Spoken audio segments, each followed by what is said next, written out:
Trades, the weekly podcast where we talk about comics so you don't have to. I'm Jeremy, I'm a DC fan. I'm John, I'm a Marvel nut. And I'm Matt. And I still don't have anything fun to say. Still looking for one. Still looking for an intro, everybody. Yep. I was trying to think this week about intros, and I just couldn't think of one that made sense. That I go both ways. I like both. It's obvious, but like it doesn't have the je ne sais quoi. You know what I mean? Yeah, I get that. There's something there. Yeah. There's something there. And I think people smarter than us will help us figure it out. I'm hoping. And, this episode will be nice because I'm not going to eat any more candy because I finished all the candy my sister got me for Christmas. For those who don't know, my sister got me a boatload of candy for Christmas, and I finished it the other day, and it's really great. My vision is tunneling onto a certain point that's super bright, like a bright white light. I should probably go to it. You good, man? No. What? Hey, man. What? What? What? Don't worry about it. How much candy did you eat? We're just gonna try and live normal lives here. Oh my God. I think the doctor said I ate all of the candy. So I don't know what that means. Like as in all of it ever? All of it ever, I think. Because it kind of sounds like that. Yeah. Good times. Holy cow, man. That was a statement that you just made. You just said words that came out of your mouth. All right, well, let's just go off of that bombshell, right? Get right into This Week in Geek.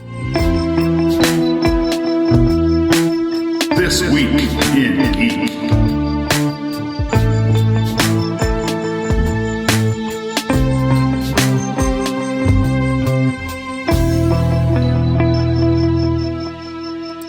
This Week in Geek, Matt has a large medical bill from all the candy he ate, but we've got other news. Gentlemen, what's some of that other news? We got some set photos from a movie. That's right, guys. Batman vs. Superman 2. It's happening. It was called Justice League. Oh, shoot. Right. Actually, you're both wrong. It's from the newest Spooderman, the newest Spider-Man movie. We've been talking about news surrounding that film for the past, I don't know how long, with these crazy signings. Yeah, with all these crazy rumors of everybody coming back and it being like a Spider-Verse Feels like event. 5 years, but I think that's just the pandemic effect. It feels like 84 years. But yeah, we got to see some pictures of Tom Holland as Spider-Man. It looks like he's going to be back in the red and black suit, which I am so here for. I love that suit so much. The Night Monkey, if you will. No, it's not Night Monkey. That's not Night Monkey. That's normal Spider-Man. It's so great. Also great. But there is a picture where it shows Peter and MJ in the snow. So a lot of people are assuming snow must mean Christmas. So we'll just like Iron Man 3 before it. Or it's ash from the volcano underneath New York. So that's neat. It looks fun. I'm excited for that movie. It might be the first awesome. Good Spider-Man 3 we've ever had.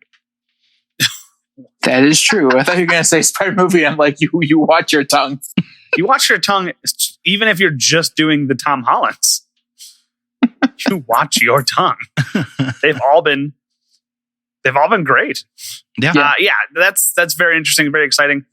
I don't know what's going to happen with that movie. I don't know what's going to happen with that movie going forward as far as the MCU. I'm just excited for more Spider-Man because I like Spider-Man. I think the not knowing adds a bit to it, like there's so much mystery and stuff. Like, how are they going to do this with all these different characters apparently showing up? I like that. That's my thing, is you have a lot to tackle with your current cast. Then so much other stuff is happening, reported to happen, that I'm just I don't know how they can balance it, but I have no reason to doubt this movie. Like you've said before, at most, I think a lot of characters will get maybe a few seconds of dialogue at most, and then just kind of show up here and there. Outside of, I think, Andrew Garfield and Toby, those two, I think, are going to be major players in the next movie. I would hope so. Especially with the idea.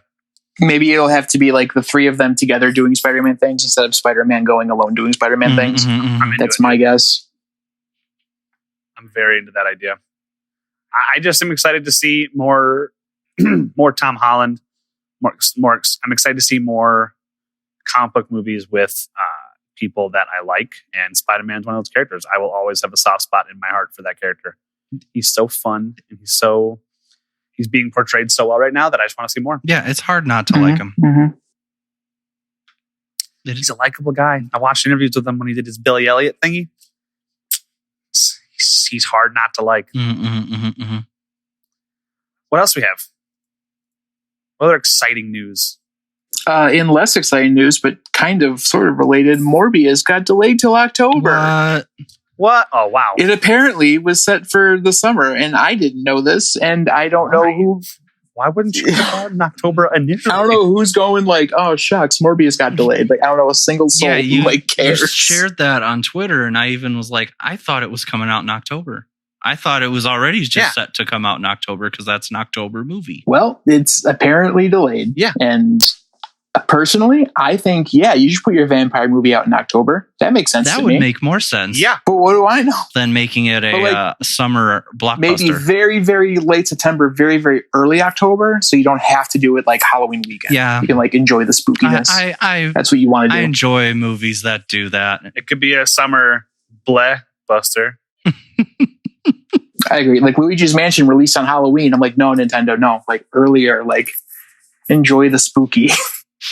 Yeah, that stinks when Halloween stuff happens on Halloween. It's like, I want to enjoy it the whole month. Yeah, like when they did like all of those Saw movie releases all on the actual day of Halloween.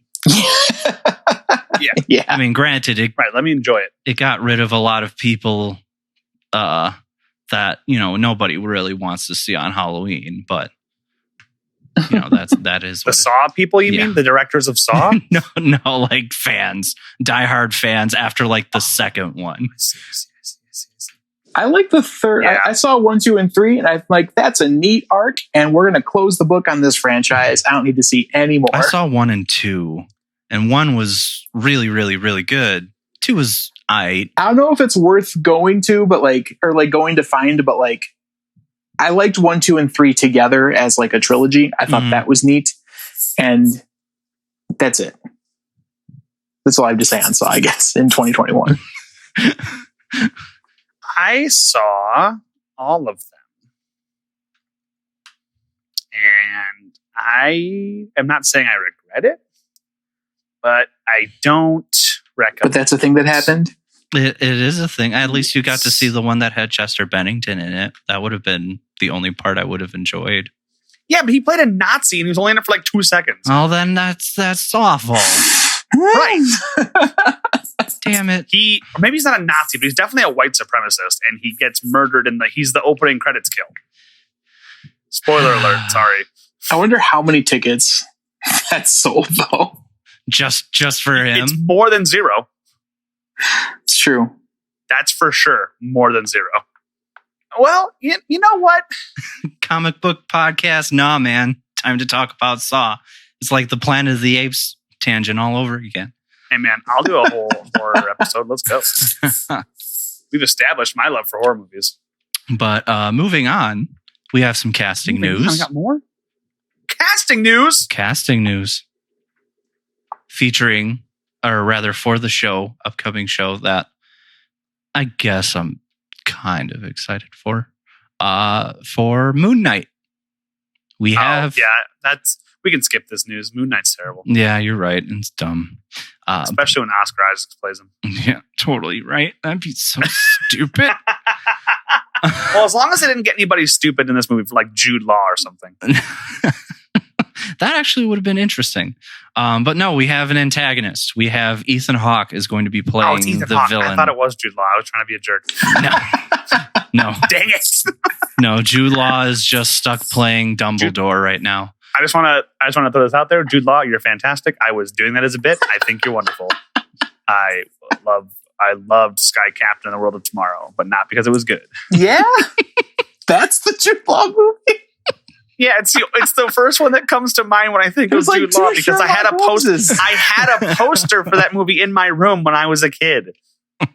Because that movie came out and I was like, that's an adult. I was like a kid still. I was like in elementary school, maybe early middle school, and I was like, this is an adult movie. Like, this is a movie like that adults would go see. And so I watched it and I was like, and I didn't hate it. And I was like, man, I'm sophisticated like adults because I like Sky Captain the World of Tomorrow. I watched it again. It's not an adult movie. It's just bad. Yeah. It's just a bad film. Yeah, I've never had the pleasure of seeing it, but I've only heard. You're good. I've No, you're listened good. to an episode of How Did This Get Made on Sky Captain World Tomorrow, and I am. I'm sorry. great. There's an episode about that. Yes, there is. Oh my. Oh, God. yes, there is. All right. Well, I'm looking it up right now while Matt's talking about this casting. Yeah, so it doesn't say which character he's going to play, I don't think. The antagonist. We don't he's have a name, just- but yeah. he's the villain. He's just going to be the bad guy. So that'll be interesting. I think he'll do a good job. And it also starts production in March, so Yeah. probably a year-ish out, maybe. Yeah, a year. Hopefully 2022. That'll be our year, guys. We're not getting years anymore. You're right. We're just going to kind of just roll with time and not actually give it a title. Correct. like the ancient Mayans did. Oh no, wait, they invented the calendar. Oh God, we're so screwed. Any other news? Other than the impending world's end? Other than the impending doom. Yeah, we have some Ooh. we have some stuff out of the Warner Brothers Ray Fisher camp. Ray Fisher, he tweeted basically he tweeted a recording that he had with one of the investigators from that whole prior investigation with everything that went on. And it was more so just to solidify Ray Fisher's credibility. Forgive me if I'm wrong. What this is about is a hostile work environment and terrible working conditions placed upon Ray Fisher, but also the cast. Well, maybe not and the cast, but largely Ray Fisher during Justice League filming. Yes, it's already shed some light on. I know Jeff Johns. Why can't I think of the director? You know the one, not Joss Whedon. Joss Whedon. There you go. And it isn't. There's someone with an H too. I don't recognize the name though. Yes. Hanapa. So there's Hamada. But yes. what the issue is there is Hamada is currently, I believe, the president of Warner Brothers. However, he was not during Walter Hamada. He was not. He was not. Or I'm sorry, he's the DC Films president, but he was not the films president at the time of Justice League being made. However, Fisher is also going to try and go after him. He did already. His initial claims targeted Joss Whedon, Jeff Johns, and John Berg. And he, of course, he departed an HBO Max show that he was supposed to be on called The Nevers. He's been removed from the Flash film. So now he's kind of focusing on Walter Hamada, because apparently Hamada is also apparently I'm very a curious bad to see egg. what is going on here. To see, this is a lot of stuff, and we have no information, obviously, because we're not involved. But it's shocking to me that nothing has come out one way or the other. Like Ray Fisher is saying what he's saying. Warner Bros. is saying this didn't happen. But like, I haven't seen like a big smear campaign against Ray Fisher. I also haven't seen a bunch of people come out in defense of Ray Fisher saying, no, he's right. It seems like it's two entities arguing in a vacuum. Mm. And I'm very confused because that never happens in Hollywood. I don't know who's right. I'm more inclined to believe Ray Fisher than I am to believe a giant conglomerate like Warner Brothers. But that doesn't, we don't know. But the fact that nothing is happening on either side at this point is still very strange to me. You know what I mean? Because normally the big corporation would be like, these accusations are baseless. This is ridiculous. Don't listen to them. You'll hear something, but there's nothing. There's just this investigation is going on. And the closest we've gotten to something is WB saying, well, we moved, Cyborg's no longer in the Flash and we moved on from the character. That's the closest we've gotten to acknowledging. I think Warner Brothers come out and said that that's not true, that these are baseless claims. But like, that's it. Which I know there's a legal investigation, so they have to say only what they can. But like, I'm not seeing defense of either one. I'm not seeing defense of Joss Whedon. I'm not seeing defense of Ray Fisher from anybody. Many people did defend Joss Whedon, but they weren't involved in Justice League. Right. It was just character witness level. Like Henry Cavill didn't come out and say anything. Ben Affleck didn't come out and say anything. Gal Gadot didn't come out and say anything. Ezra Miller didn't come out and say anything. And not that they have to. It's not they don't absolutely don't have to if they're involved in whatever. But it's just especially in Hollywood and in social media age, nothing has come out. Yeah. Just there's we have this plan to overthrow 16 world governments, but no one's heard about this. Very confused. Yeah. There's a lot of unknowns surrounding this whole situation. It'll be interesting to see how it pans out. If Ray Fisher is telling the truth, which I'm also inclined to believe he is. Right. I would hope Warner Brothers does the right thing and gets rid of that kind of toxicity from DC. You don't need that on a film set, or in life in general. But so there are still so many unknowns that surround this whole. I'll be curious to see what action is taken because, there are some big names in this investigation. So we'll see what happens. Some top players in the DC films, and you have Jeff Johns who also made comics and stuff like that. So it's interesting. Yes, it is.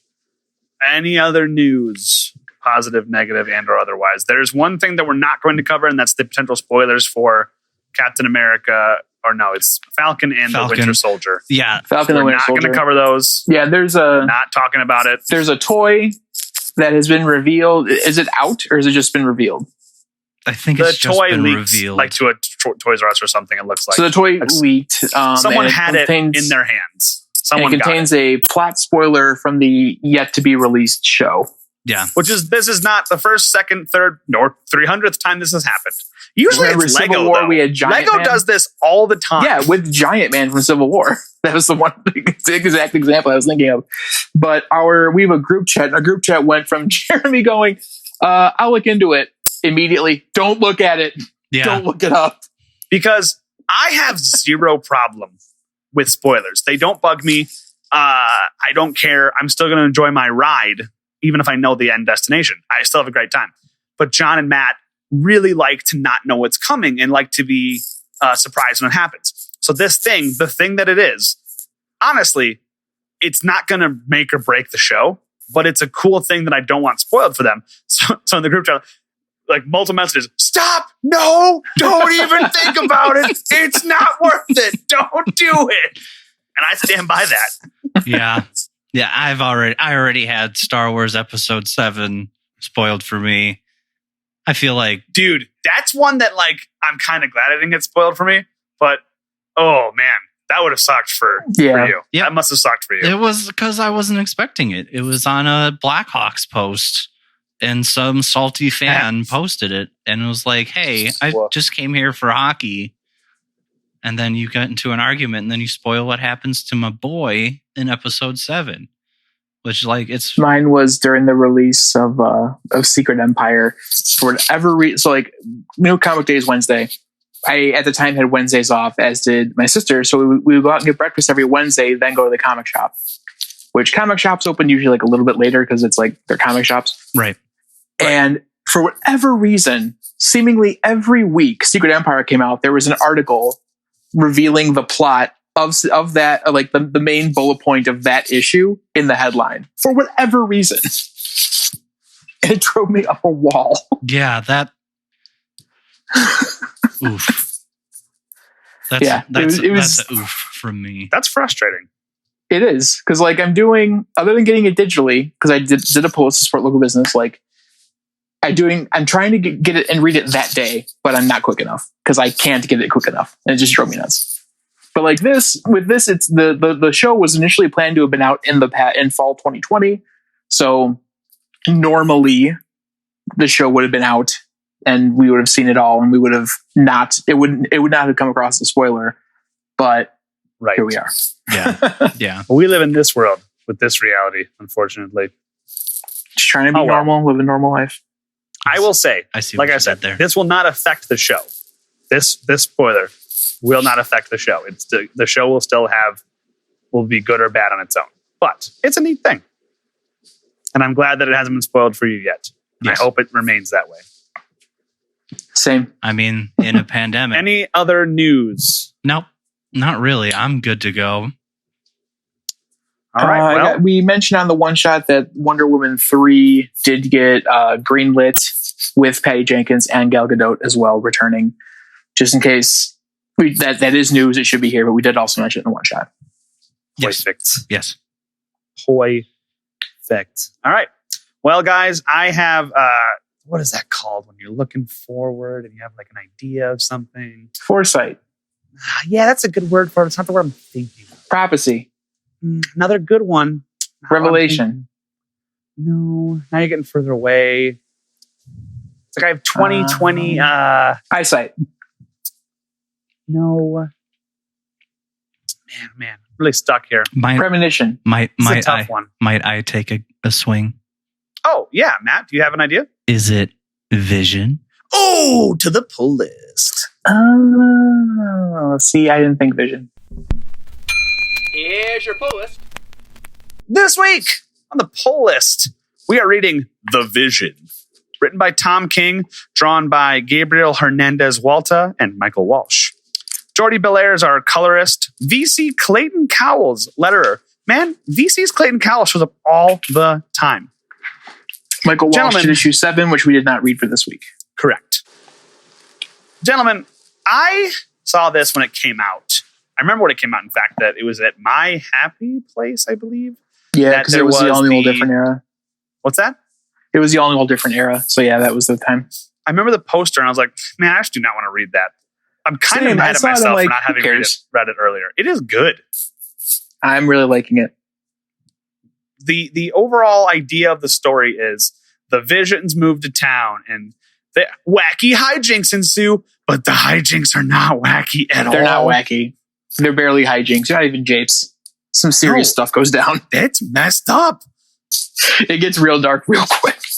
We're dealing with like life and death here, like in a literal sense. This is a hard book to read. It's great. It's a And, very, like- very good book to read. How a 100% analytical mind deals with things. Yeah. Holy cow. So this book starts off with the Visions move to town and they're greeted by their new neighbors. And they're like, and the dude is even named George. He's a reference. He's got to be a reference to Mr. Wilson from Dennis the Menace, who is named George. Like, that's all I could see. Look at this dude. White hair, black mustache. Like, all I could think of was Walter Matthau and Dennis the Menace from the 90s. And he's a curmudgeon. And he's like, they're not people. And she's like, he's like, why'd you bake them cookies, Nora? And she's like, because I like them. Because it's what you do when you're a nice neighbor. You bring your neighbors cookies. He's like, oh, but they're not people. They're toasters. Brr, brr, brr, brr, brr. He's robot phobic. He's a jerk. And Vision's like, hello, welcome to my family. This is my wife. Her name is Virginia. These are my children, Viv and Viz. Like, ugh. Vin. Like Diesel. Vin and Viv. Viv. And Vin and Viv. When we first see Vin, I was like, he's terrifying because his eyes were It's the super white big eyes. in that first. It's the white eyes. Yeah. It gets me. Yeah, John. it looks like he's wearing a mask. hmm Like, it's creepy. But They're all creepy. but continue. This is the creepiest Vision I've ever seen. But yeah, so they're like, come see our home. We have all of these amazing things. This is a vase that is poisonous to all plants. This is a lighter that Captain America had in 1943. This is an Everbloom, blah, blah, blah, blah, blah, that Wanda gave me. It's creepy, man. It's really creepy. It is. Yeah, like it's cool to see all of the cool artifacts that he got through his time with the Avengers, but at the same Yes. time, it's kind of weird. It's kind of unsettling. I don't like it. What else is unsettling is their conversation once the Visions conversation once Nora and George leave, and Virginia. We're not going to do a letter or a page by page on this review because we don't do those anymore. But I like this page because it really breaks down their analytical thinking. So she says, they seemed kind. And he says, nice. It's proper to say they seemed nice. She's like, I disagree. Kind carries a much more positive attribution than nice. Nice is, in fact, often used ironically. And I was not being ironic. And then this goes on for a little bit longer, but it's like, people don't have that conversation. That's just not how that would go. But these two are robots. They are synthoids or something like that. Synthezoids. Yes. Yeah. They don't talk like people talk. And it's just very strange. The kids are showing off their powers all around the town to the other kids because that's what they would do. And everyone's sharing cool pictures of the visions, and it's super nice, blah, blah, blah. And you find out that Vision is working for the president, the unpictured president in the Marvel Universe. At some and there's point, this narrator. It's mentioned that all their brainwaves came from actual people, which is weird. I gave the president the Futurama Nixon voice in my head. Haru. You know, it's funny meeting you. I've never felt so safe and yet so scared. Isn't that funny? Yeah, that's a good one. Yeah, I like that. It fits pretty perfect. Agnew, Haru. There's this narrator throughout this whole thing. We don't know who the narrator is. And you're just kind of led to believe the coloring of the narration is a similar color to the Vision's skin, like a deep red or almost magenta. So you're thinking, okay, maybe it's, an omniscient narrator or it's just the Visions. We'll later find out who it is. But I just thought it kind of felt like omniscient narration. I was surprised at the reveal. Yeah. I thought that was neat. Yeah. Vision has to go off to save the world with the Avengers. The kids go off to school. Everything's going fine. The kids, understandably, the kids at school are like, ew, are you guys like normal? And they're like, oh, we're robots. We're like totally not normal. They also like fly to and from school. Feelings. So like, I get the questions. Like the robot people have feelings of like inadequacy. And it's like, hey, if you're building perfect robot people, why would you give them those feelings? They also the kids have to go to school because they were, I guess, immediately aged. They went from like 0 to like adolescent. So the brain needs to still grow. And that's why they have to go to school. Yeah. And also so it gets them to figure out how to be social. I guess, because I know that was kind of brought up. But like real talk, didn't we all just dream that we could fly to school when we were their age? Oh, easy. Oh, absolutely. Just kind of wake up and then just be like, oh, 5 minutes to school. Better just cruise on over. That is my work from home commute, and it's not even 5 minutes. It's wonderful. I'm jealous. As someone with a 40-minute commute, I'm jealous.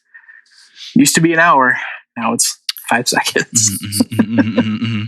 Mine is 4 minutes. Hey. Nice. Every day, no matter what. Pandemic or no pandemic. Okay, so the kids are having feelings of inadequacy because whoever made them is a masochist. And at night, Vision is having... So normally the Vision doesn't need to sleep, but they do turn off to let their brains process. Like work through the day's events and like catalog and stuff like that. Well, in the middle of the night, Vision wakes up and all he can see is his wife, her first moment, her eyes first waking. He just sees this over and over and over again. And he's very confused by this. So the next day he goes off. He's like, I have to go run some diagnostics on myself. And during that time, a man named the Grim Reaper, who is the brother of Wonder Man, which we all know Wonder Man. We're huge Wonder Man fans. You just the biggest, breaks in and cuts open. Yeah, she's not Viv. It's Viv. It's the daughter. She's Viv. Okay, so impales Viv, and it slashes at Vin, the boy and the girl, and goes to attack Virginia, or goes to attack the kid, and Virginia just repeatedly clubs him over the head with the cookie sheet that Nora and George brought over, murdering him in cold blood. And the whole time this is happening, when he's attacking, he's like, you're not my family, you're not real, you're artificial, you're frauds, Simon is real. I'm real. Do you think I would never find you? People have been sharing pictures of you all over the internet. I would never allow this to happen. And you're like, what is he talking about? Mm-hmm. And we find out that his brother, Wonder Man, is the person whose brain waves were taken by Ultron and given to Vision. Ultron took Wonder Man's brain, put it in Vision, essentially, and created Vision. From that, Vision was able to create the rest of the family. So this Grim Reaper guy is going off because his brother's brain is in Vision, blah, blah, blah. But from what I understand, Wonder Man's still around, so I don't know why this guy is such a problem. Could be a different character with the mantle that happens a lot. I admittedly am not updated on my Wonder Man lore. Absolutely possible. I just know that he was created as a to Wonder Woman. Yep. That turned out so the great. First issue ends with Virginia saying, "Don't tell your father." And it says the mystery is then not why they're... so it's talking about this floating vase that they have in their house and why it's always empty. And this floating vase is made of a poisonous substance that is poisonous to every single flower, so no flower can be put in it. It says the floating water vase of Zenil-A are always empty. The methanic sulfate that causes the water to levitate is poisonous to all known species of flower. The mystery is then not why they're empty, but why would anyone make such a vase? That's a very thinly veiled reference to why anyone would create the Vision family. Yes. All throughout this narration, too, it's hinting that something horrible is going to happen. Mm-hmm. Like the neighbors in the beginning, George and Mrs. George.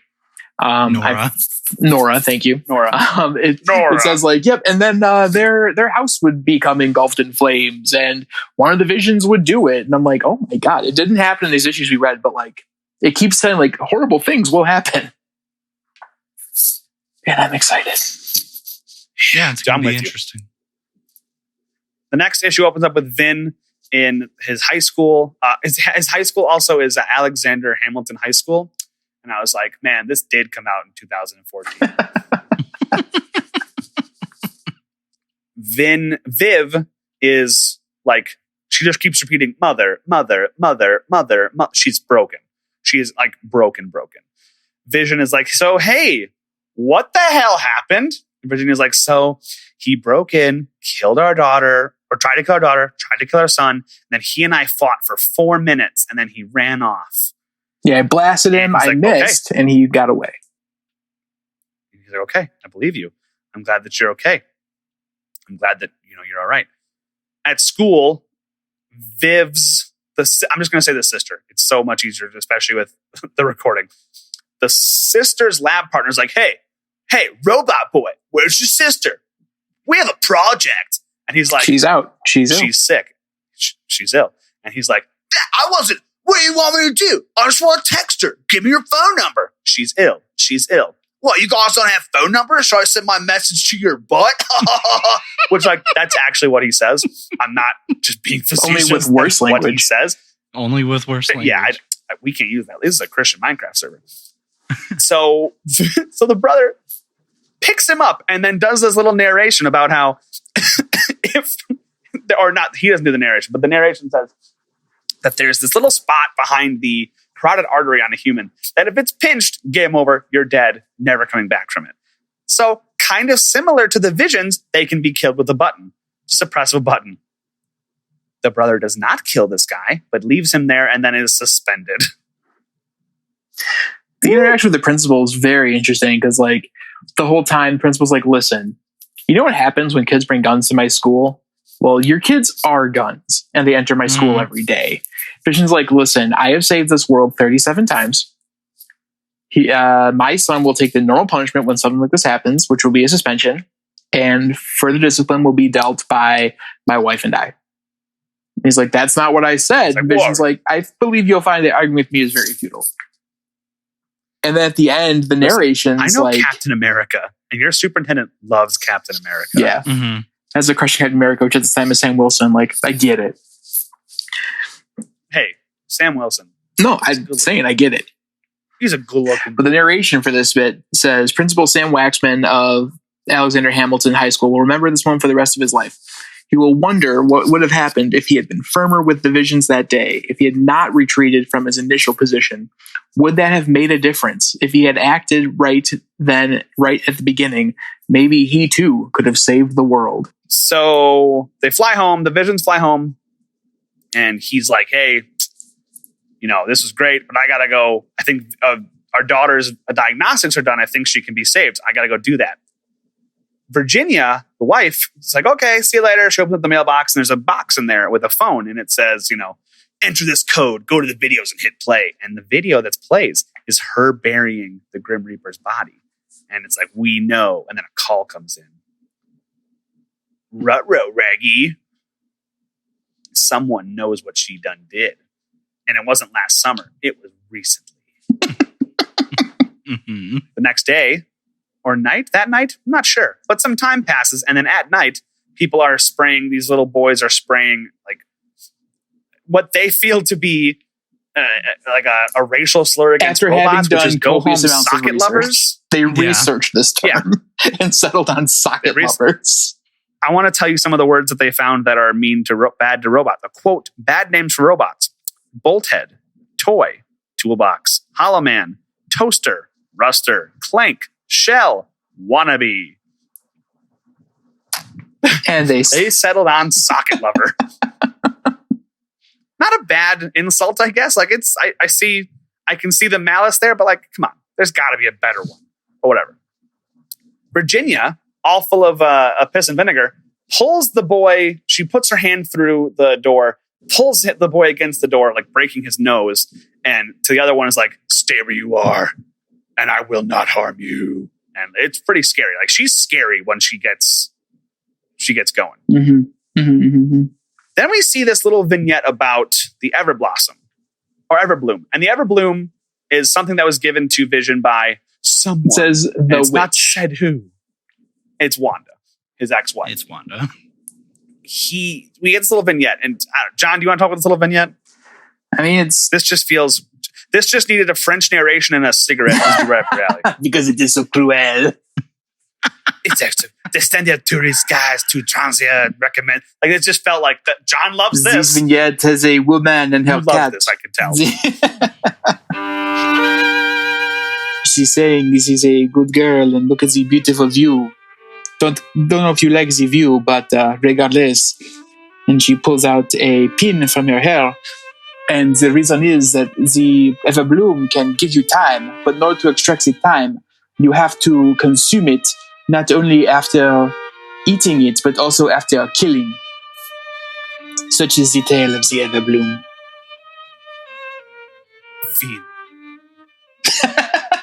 So this lady feeds her cat the petal, and like, oh, cool. Then this vignette goes over the whole book, or this whole issue. But she has to kill the cat and eat the stomach of the cat, eating the bloom again. Then she gets visions. You don't just get visions from eating the petal once. And she tells, like, a little story is told about how Wanda and Wanda's mentor did this and were able to see the future. Mm. At the same time, Tony and Vision have discovered that they can fix the daughter, but it will cost Vision a lot of pain. And Tony's like, okay, we'll go for it. And it's working. But Vision's in a lot of pain. Tony's like, I'm going to turn it off. And Vision turns to Tony and says, Tony Stark, you are my colleague. You are a fellow Avenger. You're my oldest friends. But if you touch that button, I will kill you. Yeah, the reason why there seems to be a unfathomably large amount of voltage going through Vision into Viv. Yeah. And in order for it to work, Vision can't simply turn his pain sensors off, because that's how he is able to gauge that the voltage is correct.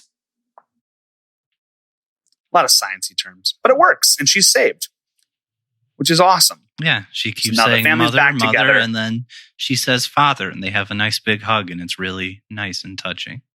Mm-hmm. The family is reunited at home, and then the Vision mom and dad do marital Vision things, and it's a very awkward scene. Yeah, marital robot sexy time, which is I wouldn't don't say know it what that was is. awkward. It showed that they have some sort of humanity. I feel like it made them more than just robots. Yeah, but see, you're looking at it from like an intellectual point of view. I'm looking at it from a ew, that's going to be weird point of view. Like a child. Right. I get because that. I'm a child. See, Matt's over here like thinking of this big boy brain. I'm like, ooh, ew, mom and dad are kissing because I'm a child. But Matt is right. Robo Mama and Robo Dad were kissing, in fact. It's very strange. The issue ends with the vision. It's the vignette. The woman who, the vignette of the woman getting the vision, seeing the future. She says the first lines of this entire book, which is, in late September, with the leaves just beginning to hint at the fall to come, the Visions of Virginia moved into their house on 616 Hickory Branch Lane, Arlington, Virginia, 21301.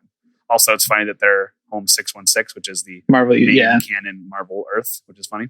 I like that a lot. But she says the exact lines that are being narrated. Interesting. Issue 4 has the exact reversal of the good old Peanuts football trick. Yeah. Where the jerk in this situation isn't the person moving the football. It's the person turning their foot into a phase where it goes right through the football. And oh, what japery. Yes, Lucy is no longer the bad guy. The bad guy is Charlie No, Brown. Lucy's the My one. favorite line from their exchange is, "You believed me. You are the one who is sad." They have a little back and forth. And Vision comes out and is like, hey, he does a little very, very thinly veiled knock at the Washington Redskins. Love it. It's because their mascot's just Native American head with a headdress and feathers. It says "Fighting Redskins," and the mascot is the exact same shade of red as the Vision and family. Yep. And he's like, well, I thought they changed this. And they're like, yeah, they did, but like they didn't get rid of all the old stuff. And he's like, yeah, that sounds about right. Humanity changes, but it never actually changes. Mm-hmm. At the same time, Virginia's inside and she gets a phone call. And she says, yes, when would you like this to take place? She gets this phone call every day. Okay, that will work. Every day at 2 p.m. And she finally has answered it. She ignored it a lot, but she's finally answering it. And the thing on the other end is telling her to do something at a certain time. So she needs to organize that now. The Vision kids go back to school. It is, whatever. The girl, the daughter, meets up with her lab partner, the one who got choked out by the brother. And he's like, hey, CK. Chonky Kong. He's like, hey, you know, I like that you are cool and I am also cool. And he very awkwardly is like, you are pretty and I think you are pretty. Yeah, whatever happens, I think you're pretty. It's a very sweet little scene. Mm-hmm. And this is a nice little bit of the narration. Though she did not live long, as she might have, for the rest of Viv's life, during the quiet moments, she would call up this conversation into active memory and put it on repeat play. She kept this secret from the rest of her family. Vision is fighting Giganto? Yep. Giganto. Yes. Well, what a dumb name. That's a 60s villain if I've ever seen one. Easy. And Virginia's like, hey, I know you're fighting Giganto, but I need you home tonight because I have a thing with work. And he's like, yeah, all right, I'll be home. Nova can skip time with his mom and cover for me. She's like, cool, thanks. She doesn't have a thing with work. She goes to some guy's house. And this is the person who's been calling her. This person's like, hey, here's the deal. I don't like you. You don't know me. You don't like me, probably. And everything you know about this guy can be explained by prominently displaying the old mascot of the high school, the Redskins, in the living room. And the gun he shows her immediately. And having a gun on his sidearm. I know how to use He was in the service overseas, he says. And he tries to be nice, but like not really nice. He tries to do like thinly veiled niceness that racists do. He just wants the Visions to move. He doesn't like the Visions. Your kid hurt my kid. Turns out this is CK's dad. This is the lab partner's dad, the one who got beat up by the brother and potentially future kissed by the sister. He's like, you got to get out. I'm giving you time. I won't say anything. Just go. I won't send that video to anybody. Just go. Yeah, he was going to go and introduce himself to the Visions properly the night that Grim Reaper was killed and buried. And that's when he found Virginia burying Grim Reaper. That's how the video exists and why he's blackmailing. This exchange goes south quickly because she feels rightly that she has every right to live as he does and to live where she wants because she does. He is like, you blah, blah, blah, you're dumb. And CK hears this and starts to come downstairs. CK's dad pulls a gun CK's dad points the gun at her. CK comes up behind Virginia without anyone knowing. And when he shoots, when CK's dad shoots, she phases as you would as a robot who can defend themselves. The bullet goes directly through, killing CK. So CK's dad killed his own son. Through the head and through the heart. Mm-hmm. So good shots. You know, he was aiming for Virginia's head and heart because they were lined up like perfectly or whatever. CK's dad blames her. He's like, I'm going to kill you. After this, I'm going to kill everyone you love, all of you. At this point, she punches the dad right in the head, knocking him unconscious, actually putting him in a coma. All the while, the narration is playing the conversation between CK and Viv. Which is just sad. We then, in the next issue, see the next day where a lot of stuff is happening. We actually open with a comedy of tragedies by Shakespeare. Merchant of Venice, I thought. Merchant of Venice. Which is the very famous lines about, the Jews, if you prick me, do I not bleed? Basically saying that all people are people. I know that's a foreign concept to some people, but even Shakespeare, way back in the before times, thought that. Shakespeare was English and the plays in Italy. Like, yeah, it's foreign. I hate you so much. But not because of the color of your skin, but because the content of your character related to you. I appreciate you. Which is the right way to do it. Oh my God, John. So the cops are investigating this. Obviously, we don't know what's going on. They don't know what's going on. We know what's going on. Vision continues to fight. Vin is in English class learning about the Merchant of Venice. Viv is mourning over CK's death. And the cops show up. And we get this really, really intricate rundown of the cop and what he did and where he came from. And he's led kind of like an interesting life. Not a bad life, not a good life. Just it took him, every step he took got him to where he is now. And he's taken a lot of steps is the point of his story, his backstory. Not privileged, didn't come from money or anything like that. Just his friends did. And he wasn't able to go with them on their lines, which is, I felt pretty sad. But yeah. I agree. And I think that's kind of paints why he's a detective in this town where he doesn't, I'm sure he knows things about those friends that were privileged that nobody else knows that didn't get out. So it's interesting to see that. He brings Vision in for questioning because he doesn't give an initial reason. He doesn't. Vision asks him the reason. He's like, it'll take 30 minutes, stops. And Vision's like, that did not answer my inquiry. He's bringing him in because obviously their kids had a kerfuffle and the guy turns up. Kid turns up dead and the guy turns up in a coma. That's very suspicious. Mm-hmm. Meanwhile, Virginia tries to just have a conversation with her kids. And it ends with her going, everything is normal, and punching through the table. I do like the character trait that like when they're having a lot of anxiety or stress, they will repeat themselves. Mm-hmm. Kind of like a computer does when it's like trying to get through like a task or something. I like that. I like the touch. I agree. That's what that happens here. In the moments with the interview with the detective and Vision, we get a really cool. The interview itself is eye-opening because, he says, "So where were you on the night when the kid was killed?" Because I was home. Well, where was your son? He was with me. Oh, he was with you, not with us. Interesting. Where were your other kid and your wife? And Vision has to lie because he doesn't know where his wife was. She said she was working, but he doesn't actually know. So he says, oh no, she was home with me, which is a straight up lie. But he's now lied to a federal officer. This is a problem. But during this interview, we get the 37 times he's saved the world. Most of them are Ultron. Yeah, I liked that. Yeah. I liked how it was like, Ultron again, Ultron again. Ultron again, Ultron again. I thought that was fun. Yeah. All the heavy hitters are there. Magneto, the Sentinel, Master Ultron. Pandemonium from our Spider-Man issue. Like I said, all of the heavy hitters. Thanos, Galactus, It's cool. Ultron again. It's a neat little thing. I like it with all cool art. Yeah. So Vision's eyes have been opened that something's going on with his wife. What is going on? He comes home and is like, the table is broken. And she's like, I do not know how to fix it. And she's obviously having a mental breakdown. They're all having mental breakdowns.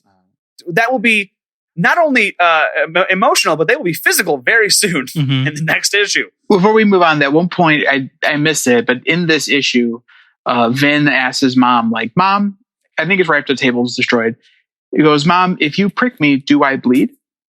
And it Mhm. just kind of leaves at that. So like, it's an interesting theory of like, Existential crisis. it's like, are they people? Do they just want to be people? That's what's explored, and it's wonderful. One must first define what people are. Thank you very much, Carl Sagan. Yes. So this next issue opens up with George coming home and seeing his beautiful little dog. He's like, hello there, buddy. I love you. His name is Nora, Zeke. did we get any packages? Leaves the door open. The dog walks out, goes over to the Vision's house. Vision's house has a backyard, goes into the backyard, starts digging, finds the body of the Grim Reaper. He's like, oh, hey, keeps digging. Then he bites on the Grim Reaper's scythe weapon, electrocutes himself, and the Vision comes out like, oh, hey, what's going on out here? Sees this and is like, oh my God. And I didn't like this. This really bothered me when the dog is sitting there smoldering and yelling. Yep. That really bothered Yep. me. As well it should. The next morning, George comes by and is like, hey, haven't seen my dog. Have you seen our dog? And she's like, no, why don't you come inside and take a look? The house is destroyed. And George doesn't want to. He's like, no, it's fine. She goes, no, come in, inspect the house for the dog. Why don't you look for the dog? You see the daughter's crying in the corner. You see the son is filling himself with oil. And George's like, okay, hey, cool, thanks. I'm going to go now. I don't see the dog. See ya. Virginia says something to the tune of like, they say in order to clean the house, you have to first wreck it. And I want this house to be clean. So you're like, oh, you're crazy.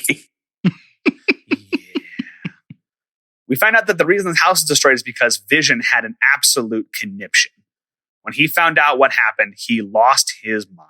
She also gave George his cookie sheet back, albeit destroyed, but she returned that.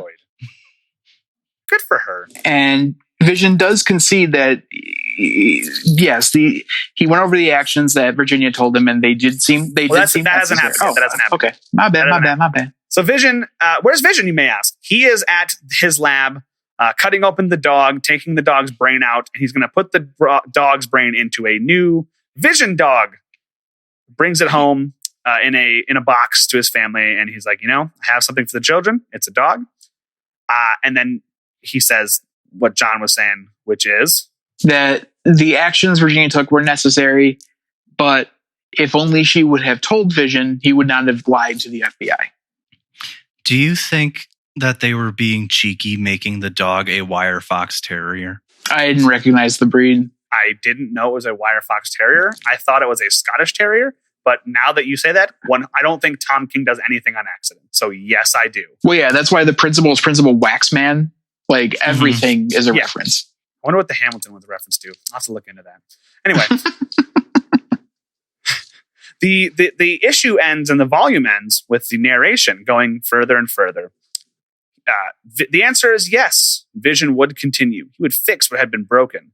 He would hide what he could not fix. He would make his family. The easy explanation of this answer would be that he, who longed to be human, recognized that this was the human decision. Goes on for a little bit longer. And then we see the woman from the vignette is the one doing the narration this entire time. And she says, so the Vision has abandoned the illusion of P. So the whole point of this issue is P versus NP, which is a problem versus a non-problem, or a problem versus a yada yada. It's a mathematical thing. The problem with a practical solution and a problem without a practical solution. So she says, I'm going to paraphrase a little bit. So the Vision has abandoned the illusion of a practical solution in favor of the reality of a non-practical solution. He will do anything and everything in his attempt to find happiness for his wife and children. He will kill you. He will kill your families. He will raise the world. And raises R-A-Z-E. And she's saying this to the entirety of the Marvel universe that matters at the all different Avengers, Nova, the Rogue, Uncanny Miles. Avengers. I don't think that the champions aren't there, because I know Viv is part of it. That would be afterwards. Yeah, champions are here. The champions are here. Viv's part of the champions, which is why it's Not champions. I'm thinking Immortals. Yeah, the Immortals are there. Everybody could think. Nova, Rogue, Miles, Kamala Khan, Doctor Strange, Beast. I don't know who that is. America. Squirrel Girl. Medusa, She-Hulk. 2 other people whose names I forget from Immortals. I know one's Monica Rambeau. I don't remember the dude. Iron Man, Thor, Captain America, Storm, Black Panther, Captain Marvel, and Spider-Man are there. Everybody that matters are now aware of Vision. And Scarlet Witch is in the bottom left next to the narrator. Mm-hmm. And interesting you say Scarlet Witch, because the next issue cover that we will cover next time is Scarlet Witch, of multiple Scarlet Witches around Vision, and it's called I Too Shall Be Saved by Love. So we'll see what happens in the next volume. But a lot of questions were left unanswered in this first volume, and a lot of things a little scary. Mm-hmm. The visions terrify me. Yeah, I loved it. Gentlemen, do we think that any of this influenced WandaVision? Because if it did, I'm very scared. Yeah, I do. This is a scary arc. I've seen the first 2 episodes, and like the meme I shared is super accurate. I don't understand it, but I like it very much. I'm very nervous about volume 2 of this book. Matt, what did you think? It was interesting because we've seen this kind of story trope played out before in like a comedic setting with the Coneheads and stuff like that.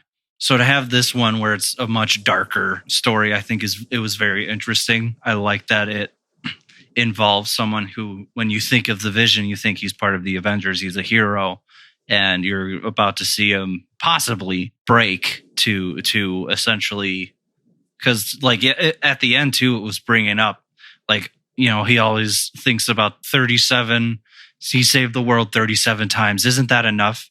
Doesn't that, you know, make it so that he deserves a little time and peace for him and his family? And I think seeing him get untangled and just kind of become evil will be very interesting, because the entire time I was like, doesn't he also have bits of Ultron in him as well? So doesn't this kind of make sense that he's going to try to This is also destroy? a different kind of evil than like if Vision gets taken over or Vision is like, you know, hacked. This is like Vision choosing to be not necessarily evil yet, but choosing to be not good, not altruistic. That's for sure. He's choosing to be selfish, understandably.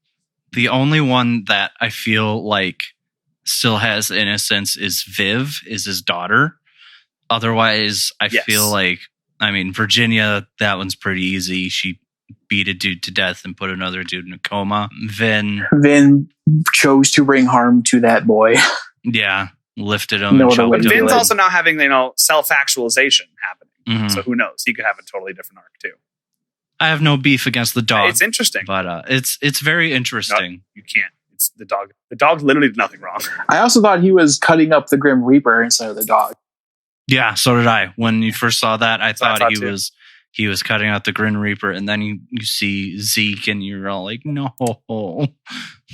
Vision. Now, what's no. interesting about Virginia is that she doesn't own a dress. Her hair is always a mess. You could catch her stealing, and she won't confess.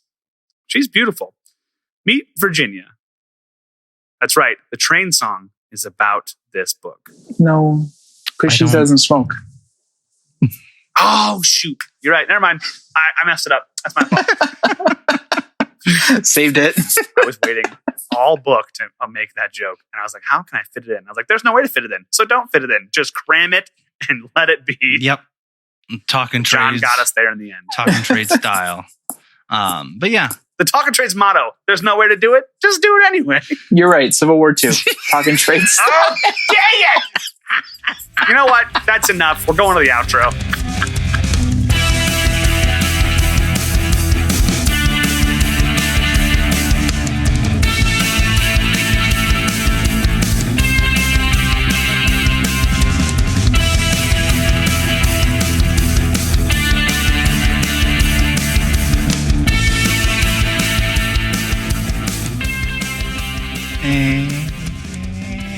and that's the podcast this week. Jeremy, John, good episode, fun episode, don't you guys think? Affirmative. I agree. This episode was quite enjoyable. It sure was. It sure was. Jeremy, why don't why don't you go ahead and tell the lovely listeners what we're reading next week? Next week on the podcast, we are reading Vision, Volume 2, written by Tom King. A follow-up to Vision, Volume 1, written by Tom King. On the podcast. That's nice. You know, I would love to have your voice as like my GPS. Wouldn't you like that, John? It would be soothing. It would be. But hey, you know, that's I think that'll do it for us. Unless you guys have anything to add, Jeremy Tron, John Bott. Matt, you are the most important part of the podcast, and we love you, and we think you are special, and you are handsome, and you are amazing. Stop it. I. You know what, John Bott, why don't you, this isn't working for me. Why don't you switch to French for me? I feel like a misfit, like a square trying to fit into a triangular hole. Beautiful. I have created the perfect podcast. Jeremy Bott, what is your function? My function is to have perfect segues and to tell you that you are loved every 3 minutes. That's so nice. John Bott, what's your function? On this blue marble, I am trying to ascertain the meaning of life, but does life have meaning? Is it all meaningless? Who says? Je sais quoi. Matt! What? Are you using the robots for the Nothing. podcast again? No, I wasn't. No, Matt? no, Matt? yeah. You know that is not their intended use. I know. Those are I made to know. buy PS5s and do nothing else. You know what? They were made to tell us that that's the podcast this week. There is a disc less available at Target.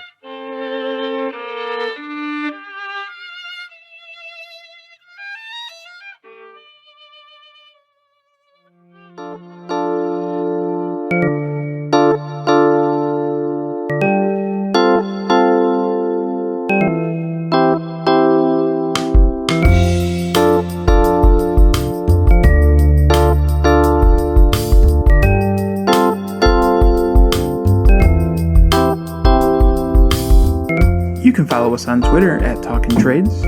Follow Jeremy on Twitter at LizardKing27. You can find John on Twitter at Maesterlaka, Maesterlaka. And for this and other projects from Matt, please check out Facebook at Matt Spina Music.